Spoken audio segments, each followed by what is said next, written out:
On today's show, we're going to look into some of the lesser-known prospects in the Mets system who could really pop in 2024. You are Locked On Mets, your daily New York Mets podcast. Part of the Locked On Podcast Network, your team every day.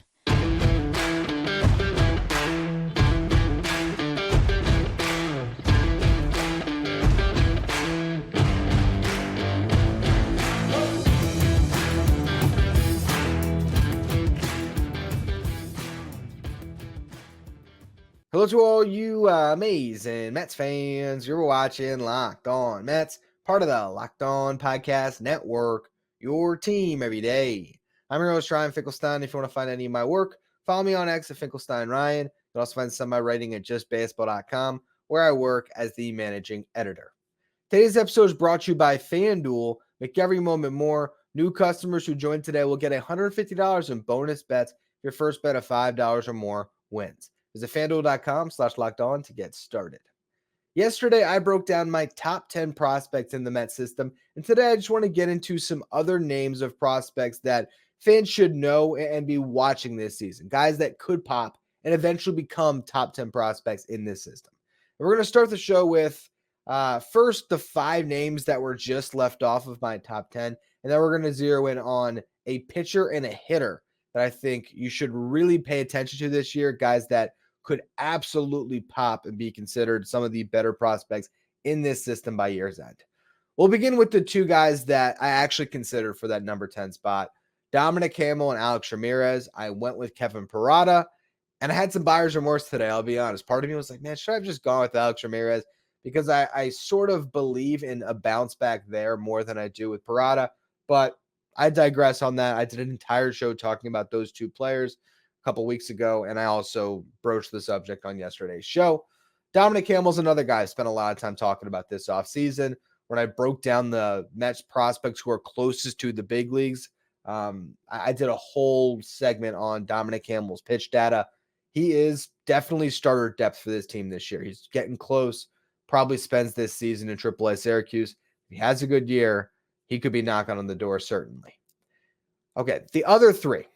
You have Yovani Rodriguez, who we're going to talk about a little bit more in the final segment when I break down some of the top catching prospects in this system. The Mets just signed him for $2.85 million. Really good international prospect. We'll get to him later on in the show. The 2 guys I want you to really think about here, it's Brandon Sproat and Jacob Reimer. Brandon Sproat has a chance to become the best pitching prospect in the Mets system. They've drafted him twice. In 2022, they drafted him in the 3rd round out of the University of Florida. Following year, last season, they drafted him in the 2nd round. In the 2023 MLB draft, signed him for $1.4 million. He pitched out of the bullpen early on at Florida, became a starting pitcher in 2022. This is the reason the Mets drafted him after his season, where he pitched to a 3.41 ERA in 89 and 2/3 innings pitched, had 82 strikeouts. A really nice year. Last year, the ERA went up big time to 4.66, but he threw over 100 innings in college, 106 and a third, and he struck out 134. His strikeout per 9 went from 8.2 to 11.3. This guy's 6'3". He, sits in the mid 90s, but has touched 101 according to Baseball America. They say that he has a good changeup as well. Their big question mark when it comes to Sprout is the Sproat. Is the slider, the breaking stuff, and the command.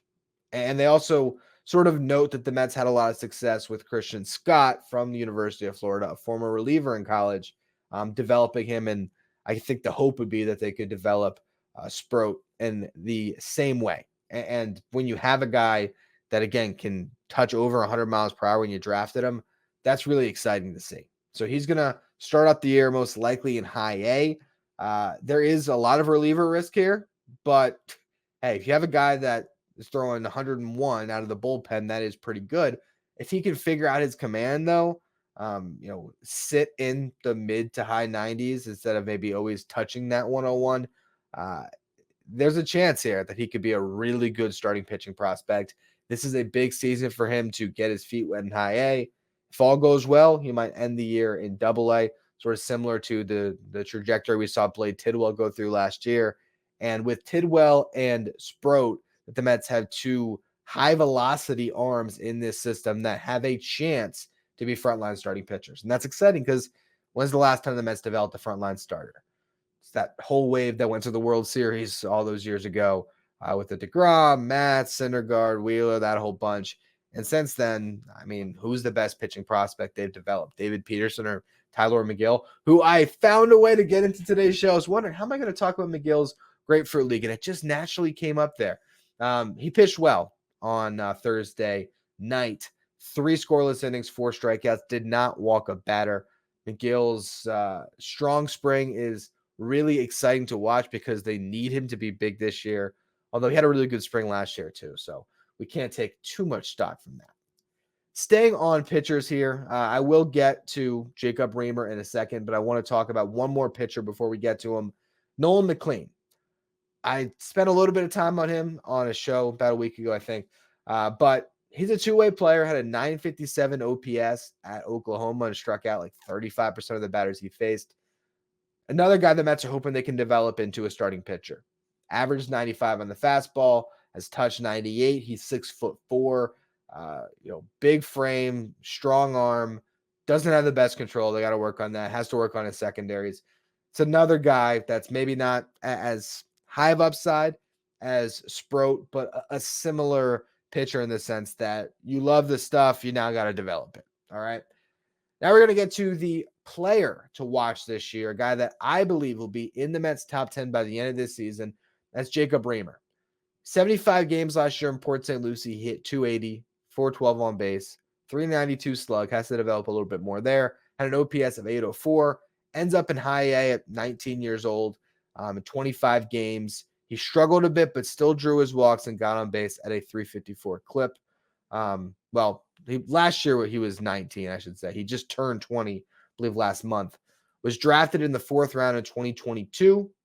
And Baseball America notes in their scouting report that he worked at Driveline this offseason to gain bat speed and improve his power. He's 6'2". He played shortstop in high school, but he's going to play third base now, or has already been playing third base now and will throughout his minor league development. This is the next third base prospect on the way for the New York Mets. That's why it's important to note him, because they don't have a big depth at third base right now in their system. Obviously, Beatty and Vientos just came up. Mauricio could be a third baseman as well, but Reimer is an interesting name to watch. Really good plate discipline, good bat to ball, a chance to develop into a hitter that has some power, and he needs to with his profile if he's going to stick in a corner. But a very interesting prospect to watch. The numbers were so good last year. Now he's going to have a full season in high A. If everything goes well, he could be up in double A this year potentially. Definitely the position player prospect I am most interested in this season. But speaking of position player prospects, as you know, all of the best players start at shortstop. We have a handful of shortstop prospects to discuss. So we're going to get to know some of those lower level shortstops in the next segment here. First, though, today's episode is brought to you by FanDuel.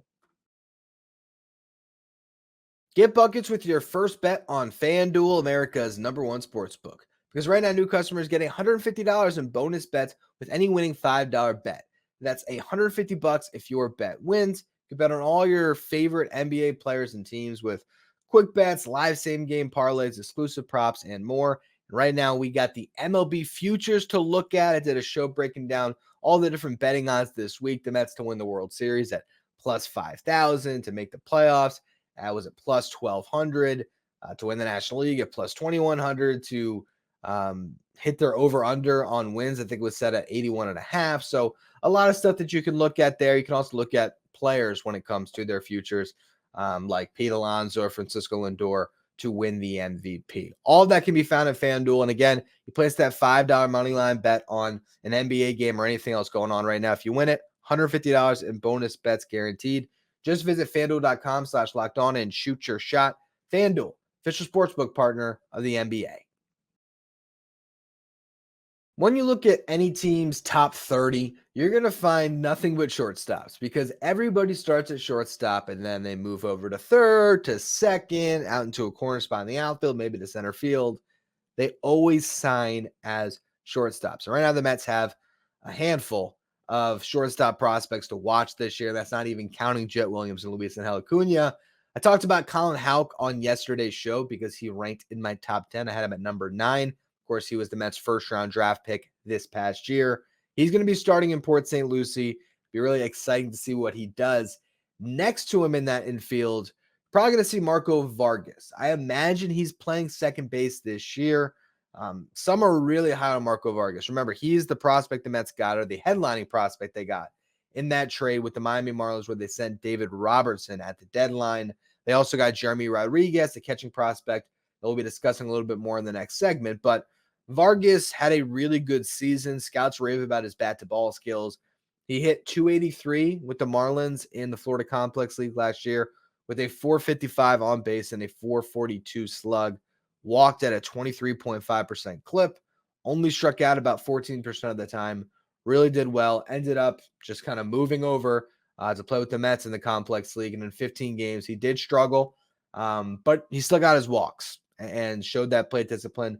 Finished the year playing 6 games in Port St. Lucie and Low A and hit .308. He is a lefty hitter, of course, a righty fielder as a shortstop. He's got really good hands.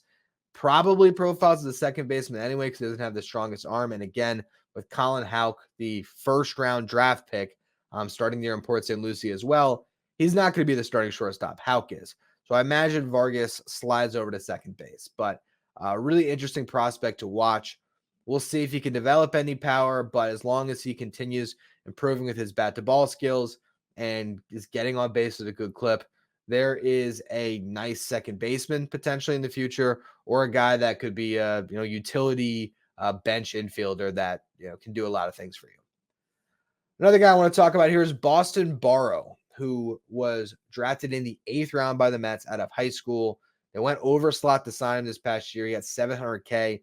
Can't remember the exact slot number, but I believe it was like in the high 100,000. So I know it was like more than $500K over slot to get him, which is a lot. And the reason why they did it at the time is they projected that after college, he would develop into a guy that was drafted in the first or the second round. So they viewed him as that level of talent. They wanted to get him. They wanted to develop him and convince him not to go to UCLA, and they got him to sign. So now he begins his journey.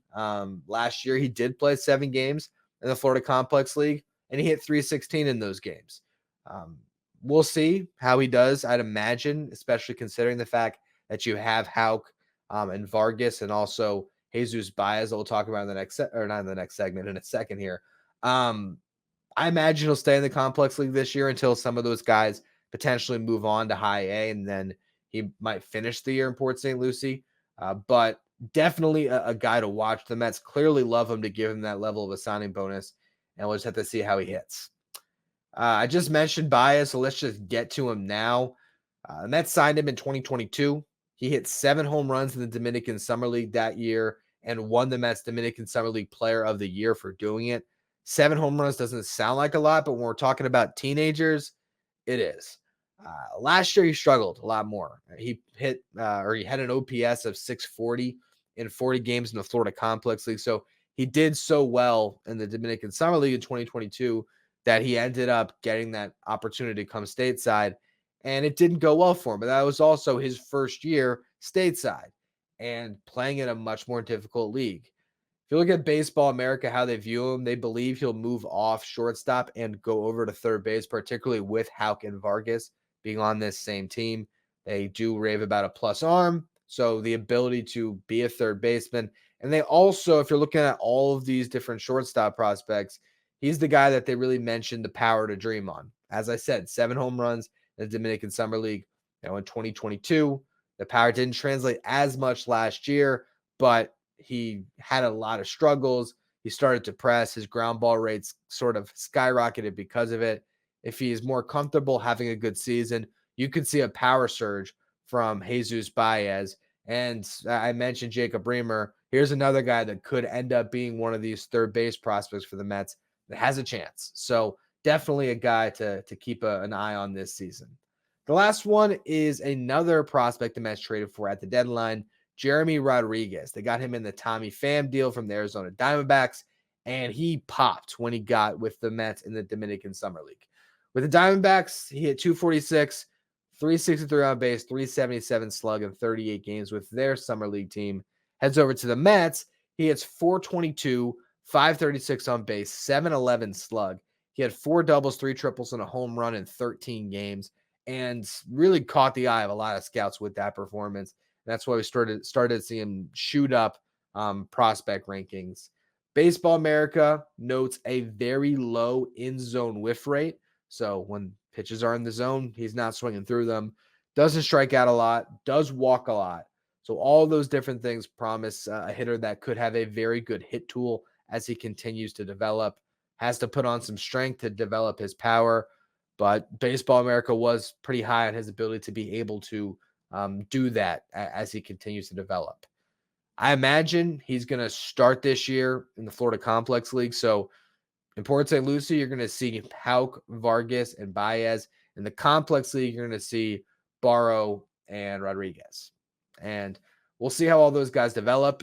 They're not all going to be great, but when you have that many cracks at it, and that's not even mentioning, again, Acuna and Williams, there is certainly a lot of depth in the infield in the Mets system now. And I think if you look at Vargas, Barrow, Baez, Rodriguez, if one of them pops even, you're feeling good. If 2 of them do, man, the system really starts to shape up, even with some graduations coming.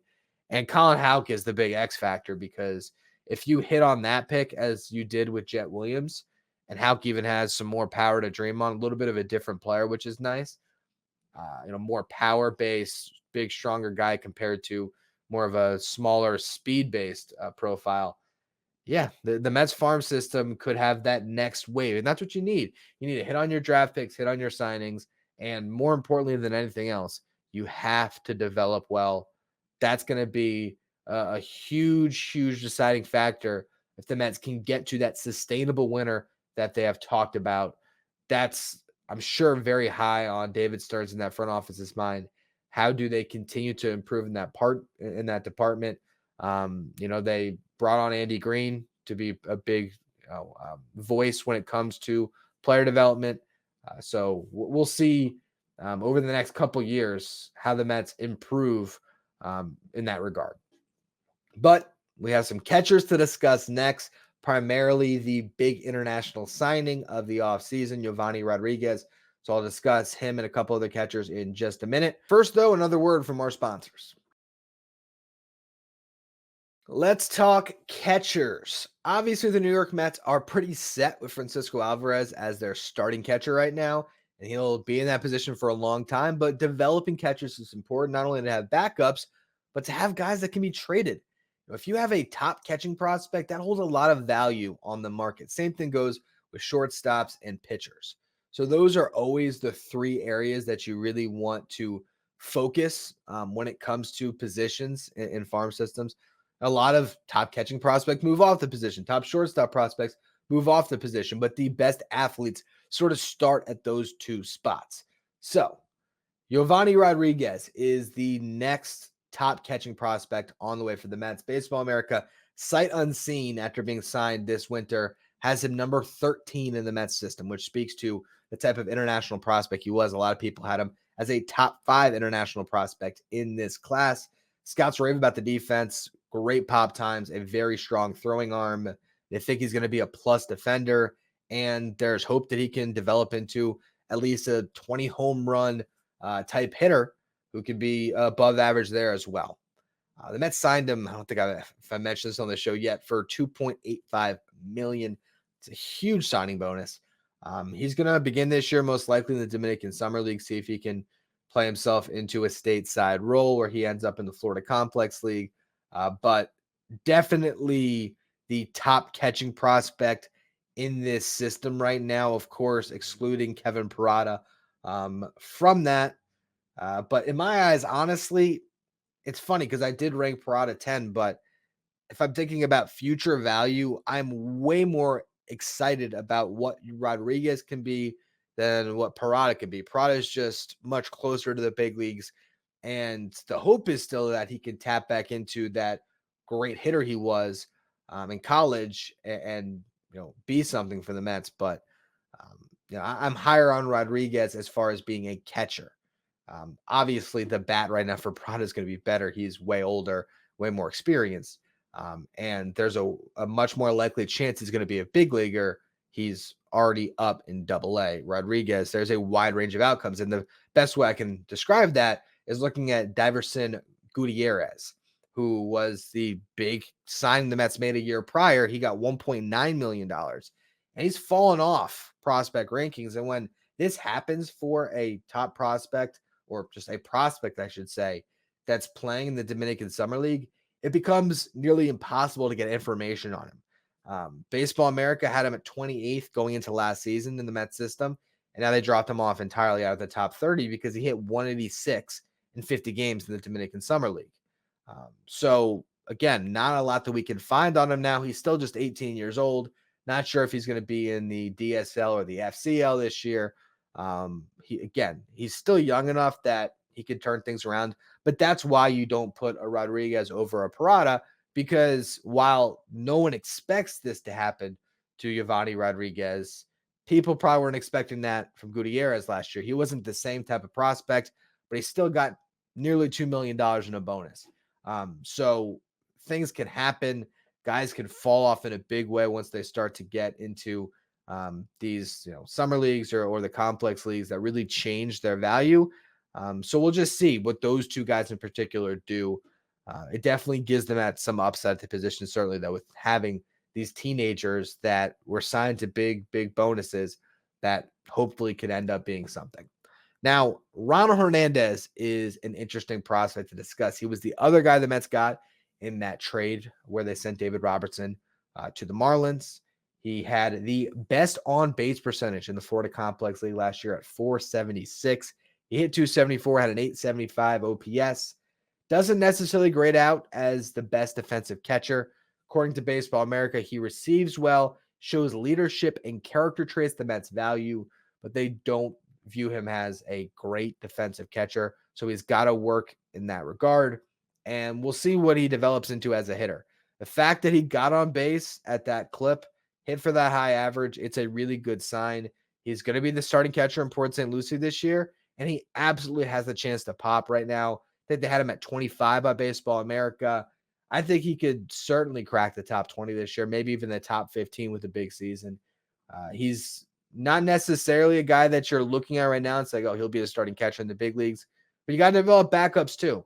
So if he can move that bat along a little bit and really help round himself to at least an average defender by the time he gets close to the big leagues, the Mets could have something here for as a second guy they got in a rental trade, which is a really good deal by Billy Epler. Really, if you're looking at where the Mets farm system is, you do have to give a tip of the hat to Epler.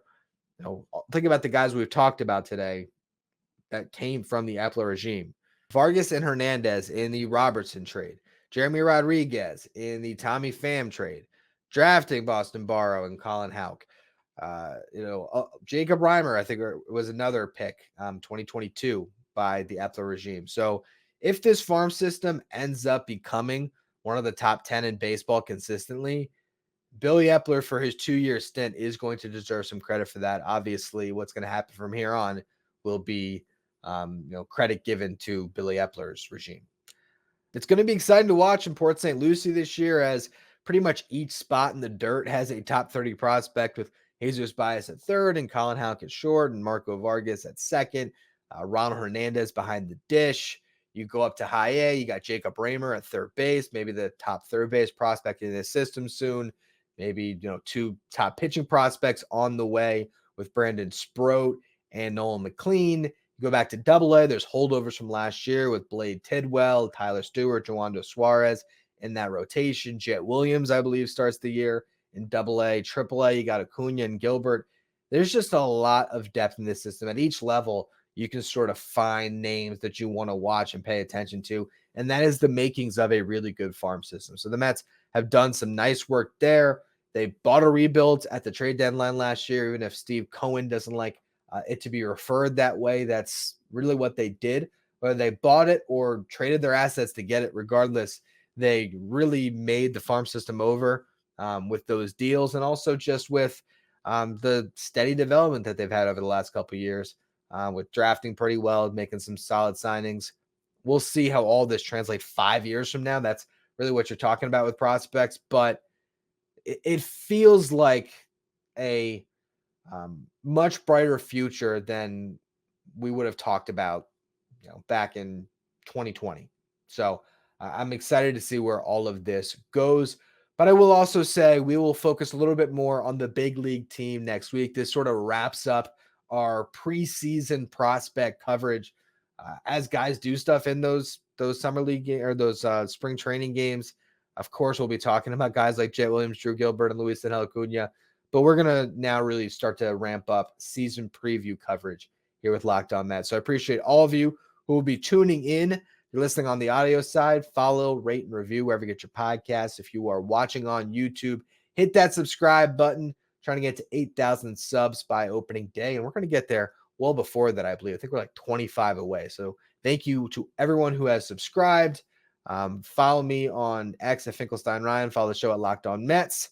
And now, why don't you head over to Locked On Sports today? Check out the first ever 24/7 streaming channel on YouTube covering everything in the world of sports with our local experts from each team and our league-wide experts from each league. You can find Locked On Sports today streaming 24/7 on YouTube.